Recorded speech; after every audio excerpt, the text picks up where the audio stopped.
Yes. Magandang hapon muli sa inyo mga kasama.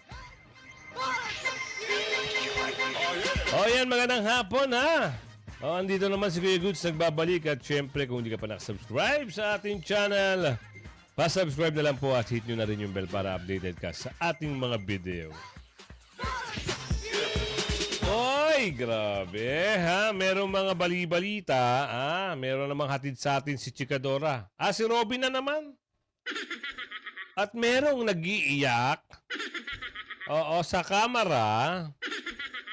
Huwag na natin pakita yung video. Oo, nagngangaw-ngaw daw doon. Alam ko naman kilala nyo yun kung sino yun, di ba? Gusto ko sanang ipakita yung video na yun. Kaso nga lang, baka hindi lang iyak ang abutin. Pag kayo ang gagawa ng mga kalokohan, pag kayo ang mambubuli sa kamera, okay lang sa inyo. Pag kayo ang binibira ng mga vlogger, dahil sa nakikita sa inyo, nagngangaw-ngaw kayo. Sino ito? Kilala nyo ito. Dito tayo mapunta. Nagkakaroon ho ng mga usapin, sa confidential fund na ginagamit, ng nakaupo. Grabe naman pala ito eh. Sobra-sobra naman pala yung gastusin ito eh. Si BP lang ang iimbestigahan nyo. Paano kayo? Di ba? Bago natin simulan ating talakayan at reaksyon, sang subscribe, sang like, sang share. Sang subscribe, dalilito na ako eh. Sang subscribe. Ano ba? Ano ba talaga, Kuya Goods? Sang like, sang share. Goods na tayo dyan, ha? Chikadora ba? Chikadora! Pwede mo ba ikwento sa amin? Matapos gipitin si BP Sara, COA, inilaglag si... sino yan? Confidential ni Baby Aim, umabot sa 4.6 million. 4.6 billion. 4.56 billion pesos. Anak ng bugyo. Tayo ay reactionista lang Tayo ay nagbabase sa video. Kung ano yung mapapakinggan nyo dito sa video na ito, naku po, ibang klase. Isip-isip. Mga kababayan, ubus na ang pasensya sa nanananananan. Tuloy na natin. Robin, pasok! Matapos yung pag-initan si VP Sara, mukhang kayo naman ang dapat maimbestiga. Hindi nang araw ba natutulog ang karma sa mga ganit na politiko sa bansa dahil matapos gipitin ang Vice President na si Sara Duterte patungkol sa paggastos nito ng 125 million confidential fund. Mukhang lintik nga lang raw ang walang ganti sa opisina ni President Bongbong Marcos dahil mismong ang Commission on Audit ang di umano'y nang laglag sa kanila at opisyal na inilabas sa publiko kung gaano nilistay ng opisina ng Pangulo ang bilyones na pera ng kaban ng bayan. Sa nasabing official report ng Commission on Audit, iniulat nila sa taong bayan na ang opisina ni President Bongbong Marcos ang may pinakamalaking na gastos pagdating sa confidential at intelligence fund sa taong 2023 na umabot sa 4.5. Ito na yung sinasabi natin Baka nga magkasilipan na. Hindi lang nga kung sino nakaupo ngayon. Baka pati mga bakulaw magkasilipan na rin. Di ba? Kasi naman, pinagtulong-tulungan nyo eh. Eto ngayon. Di ba? Karapatan naman ng COA, mag-imbestiga din naman. Paano kung imbestigahan nga ng COA yung mga talagang nanggigipit di umano, kay BP Sara. Sisimulan sino nakaupo ngayon hanggang doon sa mga bakulaw na laging nakahatag, yung pondo ubos-ubos. May project ba? Palagay natin, wala. Pag kayo inimbestigahan, makakasagot ka kaya kayo? Doon sa mga itatanong naman at paano kung kayo ay, Mag-akyata na lang kayo sa bundok. Sabi dito ni Relisa Repoldo. Salamat Relisa Repoldo Ay active ka sa pagko-comment. Tuloy! 56 billion pesos. Naku, laki Ito ang nakakalulang presyo o halaga ng pera ng taong bayan na tila dapat raw imbestigahan dahil hindi raw nila alam kung saan napupunta ang kaba ng bayan.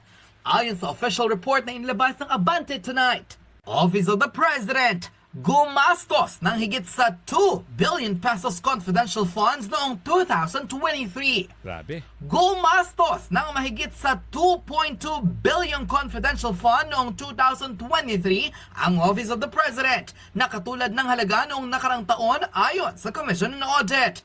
Batay sa 2023 audit report na inilabas ngayong buwan, gumastos ang Office of the President ng 4.57 billion pesos sa confidential, intelligence, and extraordinary expenses, mas mataas kaysa sa 4.50 billion pesos na naitala noong 2022. Eto ngayon ang dapat ipaliwanag. Hay, sa bagay, di ba nga yung flood control, yung barko, hindi na paliwanag kung saan napunta Kung anong barko nakabangga dito pa kaya. Baka nabagyo naman ito. Yung confidential fund na nasasabi dito, di umano. Baka lang Ayan yung mga pwedeng mangyari. Kasi alam mo naman, ilang bagyo ang dumaan sa Pilipinas. Baka natangay nga itong mga kaperhang ito, di umano. Ay, nako. Pilipinas! Anong nangyari? Bagong ano ba yun? Ano ba yung kanta na yun? Tuloy!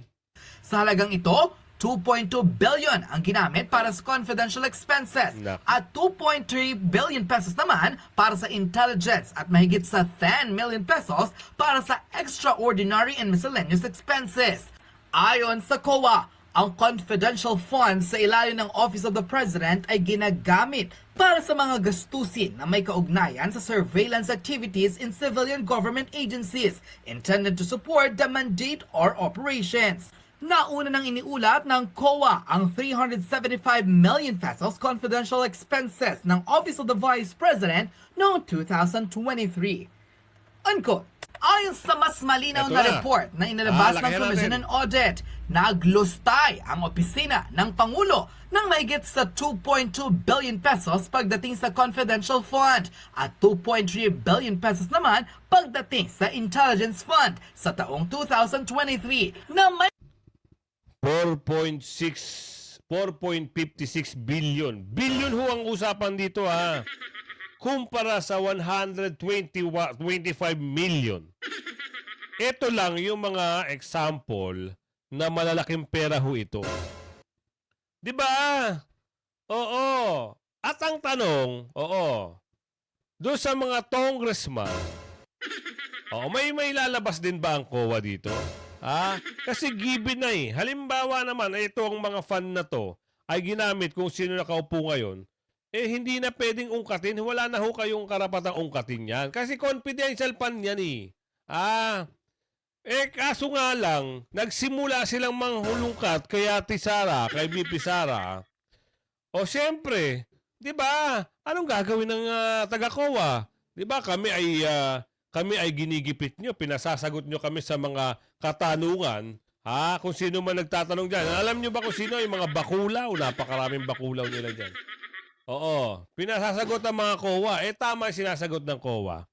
So, ito rin, karapatan din ng COA na mag-imbestiga. Di ba? Kung saan gagawin, saan ginagamit nga yung itong confidential pa na to. Pero ito dapat mga bagay na ito, hindi ho inuungkat yan. Kaya nga confidentially. Di ba? Wala nang pakialam kung sino man. Confidential is confidential. Ngayon, nagkasilipan. Yari. Yung mangyayari dito, sisisihin, kung sino nakaupo ngayon, itong mga nasa kamera. Ayan. Di ba? Dahil sa kalokohan nyo, di umano, kasisilip nyo sa aking BP, ako ngayon sinisilip ng taong bayan. Paano nyo masasagot ang Pangulo?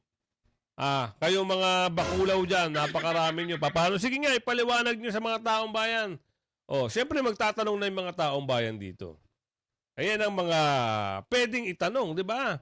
Mr. Bakit ganito kalaki? Ayon sa COA. Saan mo ginamit? Ganyan ang mga katanungan ngayon.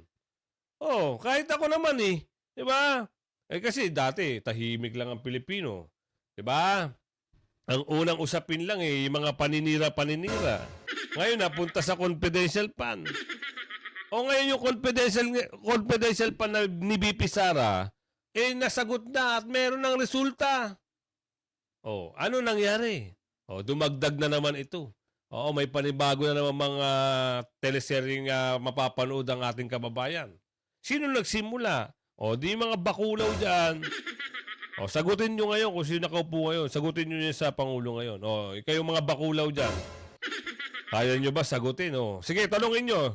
Ngayon, kayo mag-imbestiga. Imbestigahan nyo ngayon. Kaya nyo. Yan. Ang hilig nyo kasi. Sunod kayo na sunod ngayon, ano yung ngayon? Ngayon ang ano nyo? Political career nyo. Career. Meron pa ba? Di ba? Ang babantot na. Kahit saan mo itanong, hindi taga sa amin, hindi ko boboto yan. Taga saan yan? Kung sino man nasasakupan nito, taga Maynila. Naku, hindi ko boboto yan. May bago kami. Ito, may pasok na natin Total naman. Kung gusto lang imbestigahan yan sa kamera, sila na naman may karapatan dyan, di umano kung gusto nila, gawin nila. Pero ito, nilabas ni Chikadora, ni Robin Chikadora. Chikadora. Nilabas ni Chikadora to, nagkakaroon ng idea ngayon ng ating kababayan. Di ba? Meron pala, ganun pala kalaki. Konti pang slide, tapos ibibigay natin, bakit nasabi natin na talagang, mag-isip-isip ang ating kababayan dyan sa Maynila. Kung sino iboboto nilang mga congressman, mayor, o sino yung susuporta na sa senador, eto mamaya pagdating dito pagkatapos natin yung slide to. Tuloy. May kabuang gastos na 4.56 billion Nako, pesos. grabe Di kasi. hamak na mas malaki ng 90+% sa nagastos ng Office of the Vice President na mahigit sa 375 million pesos lamang.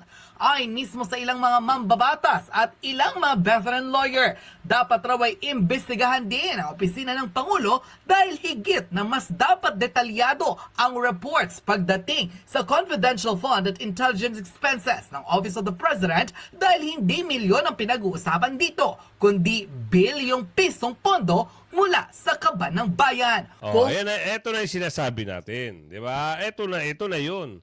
Ngayon, papayag ba ang mga kababayan natin Pilipino pagdating sa ganyan kung hindi maiimbestigan?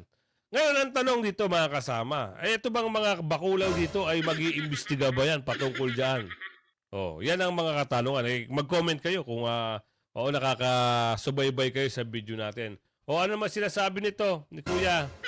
Wag na natin intindihin yan. Maglipat na tayo ng usapin. Basta may nakikita ako sa parting Maynila, yung mga dating sinuportahan at sumuporta kay Tatay Digong. Eto na sila ngayon nagpapasalamat. At siyempre, susuportahan din nila sila Senador Marcoleta, Senador Bongo. Alamin natin dito. Maynila po ito Eto na, Maynila Pag usapin ng maayos na mayor, pagdating sa Maynila, ang pangalan niyan Yorme. Dumagoso. Yan po ang kilala dyan. Wala nang iba. Maipasok ko lang. Dahil si Yorme, kung hindi nyo natatanong, siya lang po ang nagpagawa ng condominium. Nagpatayo ng condominium. Ilang condominium yan? 6. Kung di ako nagkakamali, ay correct nyo na lang ho ako sa taga Maynila. 6. Yung 3, 4 ata, di umano ay operated na. Marami na ho nakatira. Nagpagawa ng napakagandang school. Inayos ang Maynila. Nawala yung mga dorobo, nawala yung mga masamang kalooban dyan sa Maynila nung saang nanungkulan. Eto, naging siste. Nung tumakbo siya ng pagka-presidente, Naku. Siyempre, step up siya eh. May naiwan. Yung naiwan, yung kung ano yung ginawa niya, pinaganda niya yung Maynila, sinaayos, anak ng tipaklong. Balik sa simula, balik sa zero. Oo, kaya taga Maynila, kung naalala niyo ako, nakikilala niyo si Kuya Goods, endorso ko lang ho sa inyo. Si Yorme, pagmula doon sa congressman, Yorme, vice mayor, hanggang doon sa konsihal, solido nyo na. Huwag na kayong bibitaw. Yorme. Oo, salamat Yorme. Salamat sa ginawa mo sa lugar ng Maynila. Eto na, ipasok na natin Yung mga tao rito, na nakatulong sa dating Pangulong Duterte, eto na. Oo, nagbibigay na sila ng anong ba tawag doon? Hindi eh. Utang na loob o ano bang tawag na doon? Utang na loob na Ganun ba 'yon? Dahil sa tulong in return nga ika nga susuporta sila. Kanino? Kay Senador Bongo. Kay Senador Marcoleta. Ipasok na natin, wag na natin patagalin. Ito na Hello. Magandang hapon po sa inyo lahat mga kababayan ko. At maraming salamat kay Congressman Amado Bagatsing, Sir. Alam nyo, 2015, 2016, isa po sa sumuporta kay dating Pangulong Duterte. Alam nyo yung... Narinig nyo? Isa sa mga sumuporta sa dating Pangulong Duterte, itong mga taga Maynila na ito. Kaalyado ni Yorme, Isko Moreno. Ngayon, eto na in return, di ba? Tutulungan tayo. Tutulungan tayo in terms of, ikakampanya ng taga Maynila ni Yorme, ang mga senador na tatakbo sa 2025 midterm election. Pasalamat na tayo Meron na tayong mga panlaban. At siyempre, bilang ganti, wag nyo rin pabayaan mga taga Maynila. Wag nyo rin pabayaan si Yorme. At doon sa mga, inendorso niya rin. Tuloy! Taga Mindanao sa inyo, Mindanao. Assalamualaikum sa mga kapatid kong Muslim, Bisaya. Sino mga taga Bisayas sa inyo? Bisayas. Sino sa inyong Bulanon, Bisaya? Mahingapon. Sinong Ilonggo?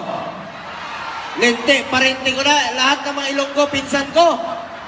Kasi ang tawag sa inyo, Ilonggo, ang pangalan ko, Bongo. Waray! Ako rin, Waray Kwarta. Mga taga Luzon, NCR, magandang hapon po sa inyo. Ako rin po ay isang taga Metro Manila. Adopted son po ako ng Calabarzon. Matagal rin po ako nakatira sa Quezon City. Ngayon, sa Maynila na po ako nakatira. Turing niyo lang po ako ng kapitbahay. Pero sabi sa akin kanina ni Sir Amado, marami kang kamag-anak rito. Sino sa inyo ang go? Sino sa inyo ang lasing ko?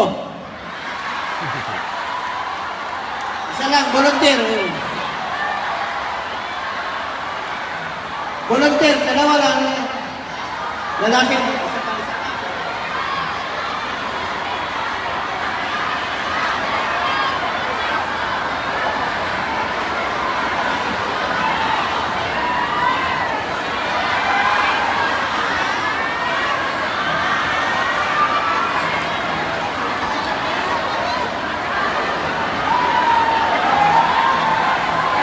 So, ayan napakita ko sa inyo Nasaan si Senador Bongo? Sa baluarte ni Yorme. Kaisa nila, si Senador, ang kaalyado ng Pangulong Duterte, kaisa nila dyan. So, suportahan din natin, si Yorme. Sa pamamagitan lang ng ating mumunting channel, yung pagsuporta natin, ibigay na natin, taga Maynila. Wag na natin bibitawan. Napakagaling ng Yorme nyo. At siyempre, in return naman, yung mga taga Maynila, siyempre, ilukluk nyo rin kung sino yung yung makakatulong sa ating bayan. Di ba? Ibalik nyo sa Senado. Nandiyan si Senator Bongo, Senator Bato, Senador Marcoleta, Senador Jimmy Bondoc, at Senador Vic Rodriguez, at yung tatlong attorney, nakalimutan ko yung pangalan pasensya na ho kayo at dapat pala may listahan ako no. At siyempre ang party list, wag na natin kalimutan Oh, Duterte party list lang tayo. Ha? Sa mga subscriber ko dyan, Duterte party list. Sapat na. O, eto na. Bakit nasabi natin na talagang subok at pwede nang manalo? Ha? Alam nyo kung bakit? Dahil kung ano yung makikita nyo dito sa video na ito po yung pinaniniwalaan ng dating Pangulong Rodrigo Duterte. Sila po ang makakatulong sa atin. Ipasok na natin. Gusto nyo ba? Oh, excited na rin ako eh. Ito na, pasok! Yan oh. Yan ang senador natin, number 1. Senador!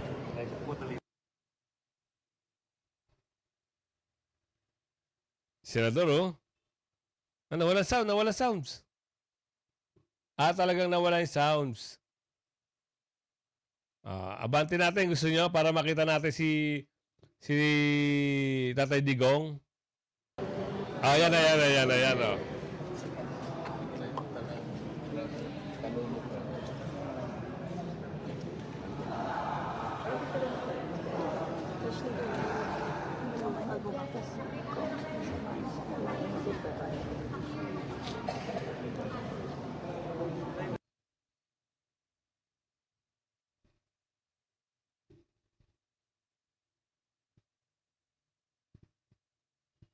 Full politics yan.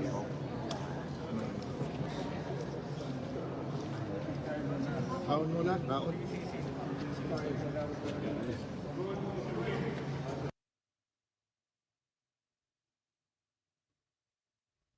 Senador Philip pala, nakalimutan ko. Sorry Senador Philip. Naku, nagkakaano ako. Senador Philip pala huwag niyo kalimutan kung sino yung makakatulong kay Tatay Digong, kahit ba medyo isama niyo na. Oo, kahit ako, sasama ko na rin. Kasi mas maganda na kumuha na tayo ng kaalyado kaysa magsasapaw pa tayo ng kalaban. Oo, alam nyo pag may kalaban ka sa Senado, hindi kayo makakatapos ng trabaho. Yan po ang nakikitaan natin dito. Pero si Senador Philip Salvador, sama nyo na para dire-diretso na sa pag-abante. Oo, kaya nga sabi sa kanta yan ang alam namin Sara Duterte.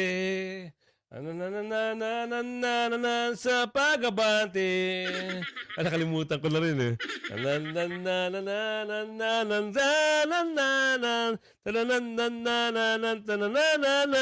Sara Duterte. Hanapin ko yun. Yung kanta na yun. Ang ganda nun. Ito na. Tuloy natin na konti. Ito. Si Tatay Digong. May sinabi. Sa mga nanonood po Ayan, sa ayan, live ayan. ni Kong Marcoleta.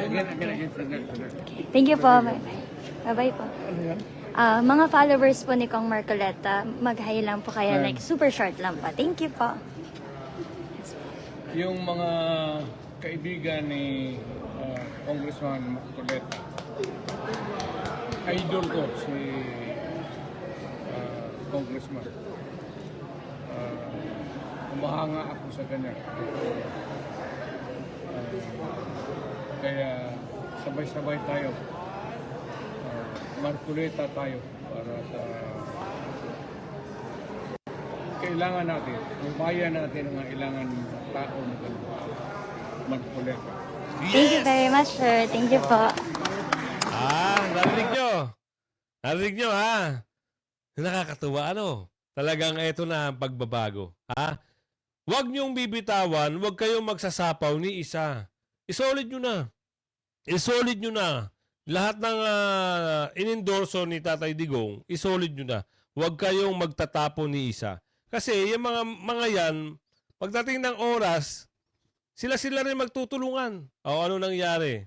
Ano nangyari sa Merong isang sumablay. Merong isang dalawa. Hindi ko pa sure yung isa kung sumablay talaga. Pero yung isa sumablay na ibig sabihin, ginamit ang popularidad ni Tatay Digong nung sumama siya sa kampanya o sumama siya sa ticket ni Tatay Digong. Nanalo! Kala niya, hindi malakas ulit. Ngayon, Wala na. Hindi na siya makakabalik. Tai na siya, kumbaga. Ha? Oh. Ay, nako. Ano ba nangyari sa Pilipinas? O, eto, meron pang issue rito. Meron panibagong impeachment complaint. Panibago? What? Ah? Hindi nga kayo makaurong-urong dyan sa sinasabi yung impeachment complaint na yan eh. Oo, kailan ba yan? Kailan nyo ba balak yan? Hiniintay na nga eh. Diba? Iniintay na para mapagalitan na kayo ng kung sino nakaupo ngayon. Diba? Sa totoo lang, eto mga kasama. Sinabihan na sila. Ayaw pa rin nila magsisikinig. Diba? Tapos, sasabihin nyo, maghahain uli kayo ng panibagong complaint. Di parang sinuway nyo yung utos.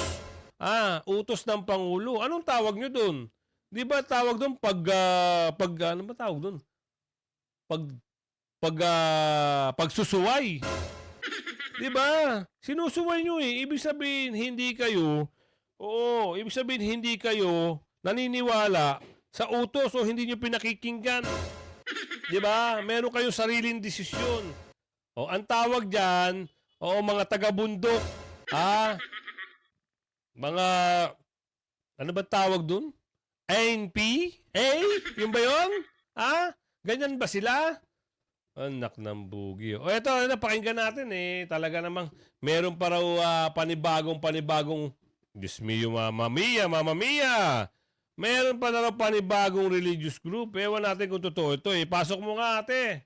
Ihahain ng isang religious group sa Kamara ang ikatlong impeachment complaint laban kay Vice President Sara Duterte. Pero hindi nagbigay ng karagdagang detalye si House Secretary General Reginald Velasco hinggil sa petsa at grupong magsasampa ng reklamo laban sa Vice Presidente. Inamin ni Manila Congressman Joel Chua na narinig niya ang posibilidad na may magsasampa ng ikatlong impeachment complaint laban kay VP Sara, pero hindi rin niya tiyak kung sino ang tinutukoy na religious group. Religious sector? Hindi ko lang alam kung totoo Kung totoo, parang may... Ay, natawa yung katabi niya. Sabihin, joke lang pala. Anak ng tipakalong, may masabi lang si Kuya. Dito, di umano eh. Tuloy. may religious sector na magpapile. But I'm not sure. Parang may nagsabi lang, meron daw magsasampang ganyan. Hearsay yun. Hindi yun coming from the religious group. Kita mo na. Diba? Hearsay lang pala. Wala tayong magagawa doon. Yun yung interview sa kanya kay Kuya eh. Diba? Kung hearsay man yan, o totoo, naku, yan ang inaabangan nga ng ating kababayan kasi gusto nila mag-comment. May panibago na naman. Ayaw nilang makinig sa Pangulo. Ayaw nilang maging maayos ang Pilipinas. Talagang pinapagulo daw nila di umano. Ang bansang Pilipinas, anak ng tipakulong. Paano magkakaayos-ayos yan? Diba? Kung ang kagustuhan itong mga taga-bundok ay maghasik ng... Yan ang sabi ni Edgar Pakulangan. Naku. Salamat Edgar at lagi ka nakasubaybay bakit ganun ka mo? Bakit? Hearsay nga wag na natin pilitin kung hearsay lang.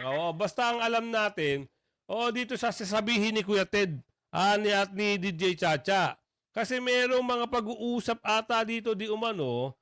May mga tanong at agam-agam pa rin ang ating kababayan. Ano nga ba ang pag-uusap dito? Kailangan malaman din ng ating kababayan. Kuya Ted, DJ Chacha, ikwento mo! Bansang mga balita. Hindi pa rin naisusumite ni House Secretary General Reginald Velasco ang dalawang impeachment complaint laban kay Vice President Sara Duterte kay House Speaker Martin Romualdez. Sa ilalim po ng patakaran ng Kamara, dapat maisumite agad ang reklamo sa opisina ng House Speaker para mai-endorso na sa Committee on Justice. Pero ang paliwanag ni Velasco, hinihintay pa raw kasi nila ang mga komento at rekomendasyon ng Legal Department na inaasahang lalabas ngayong linggo. May gusto rin daw maghain ng ikatlong impeachment complaint na sinasabing posibleng manggaling sa isang religious group. Naku, ito rin yung sinabi nung kanina. Yung religious group na sinasabi, hearsay nga lang daw, di umano. Pero, kung halimbawa nga meron mga kasama, hindi na ho tayo magtataka. Dahil matitigas nga, ang ulo ng mga taga-bundok, at gusto nilang maging hindi maganda ang takbo ng Pilipinas. Kaya sabi ko sa inyo, kung saan kayo manunood lagi, SMNI at net 25 lang dahil maayos ang pagbabalita. Wala silang mga mga dagdag bawas. So kung ano lang yung nasa tama, yun lang. Kaya maganda, mag-prepare na ko kayo ng listahan na kasi matatapos na rin po ang ilang linggo na lang, tapos na ang December. January na. So parang ang January ata ay kampanyahan ng lokal, February kampanyahan ng national. Ilang buwan lang sila mga kampanya dito. Sabihin na natin pinakaano yung March. Ewan ko lang kung March papayagan pa sila. Hindi ako sure mga kasama. Pero ang mas mabuti rito, tandaan nyo na kung sino yung magmula. Kasi local and national tayo eh. Di ba?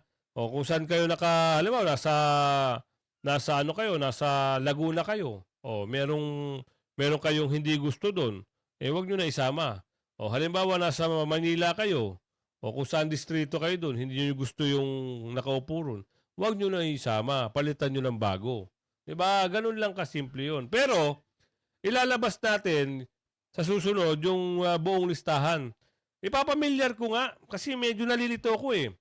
Senador Marcoleta, Senador Bongo, Senador Bato, Senador Philip Salvador, Senador Jimmy Bondoc, Senador Vic Rodriguez, 6 na.